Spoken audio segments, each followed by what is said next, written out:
വരാനിരിക്കുന്ന റംസാൻ വിഷു ആഘോഷങ്ങളെ വരവേൽക്കാൻ 10% മുതൽ 40% വരെ ആകർഷകമായ ഓഫറുകളുമായി നിറം ഫാബ് ഒരുങ്ങിക്കഴിഞ്ഞു. റെഡിമെയ്ഡ് വസ്ത്രങ്ങളുടെ അതിവിപുലമായ collection, gents, ladies and kids വെയറുകളുടെ അതിവിപുലമായ ശേഖരം, വിശാലമായ കാർ പാർക്കിംഗ് സൗകര്യം.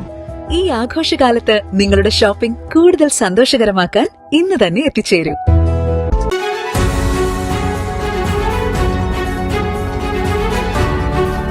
തിരുവല്ലോമല എരവത്തൊടിയിൽ ആൾതാമസമില്ലാത്ത വീട് അഗ്നിക്കിരയായി. ഉണ്ണാമലയുടെ ഉടമസ്ഥതയിലുള്ള ഒടുമേഞ്ഞ വീടാണ് ചൊവ്വാഴ്ച വൈകിട്ട് 4 മണിയോടെ ഉണ്ടായ തീപിടുത്തത്തിൽ പൂർണ്ണമായും കത്തിയമർന്നത്.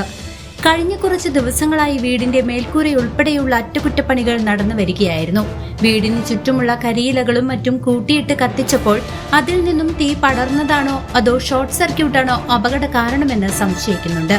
തീ പടരുന്നത് കണ്ട ഉടൻ തന്നെ പ്രദേശവാസികൾ തീയണയ്ക്കാൻ ശ്രമം തുടങ്ങിയിരുന്നു. വിവരമറിഞ്ഞ് ഷൊർണൂർ, ആലത്തൂർ എന്നിവിടങ്ങളിൽ നിന്നുള്ള ഫയർഫോഴ്സ് യൂണിറ്റുകൾ സ്ഥലത്തെത്തിയാണ് തീ പൂർണ്ണമായും അണച്ചത്.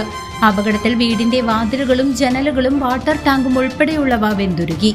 സംഭവമറിഞ്ഞ പഞ്ചായത്ത് പ്രസിഡന്റ്, വൈസ് പ്രസിഡന്റ്, മറ്റ് ജനപ്രതിനിധികൾ എന്നിവർ സ്ഥലം സന്ദർശനം നടത്തി. CCV news, Thiruvilwamala.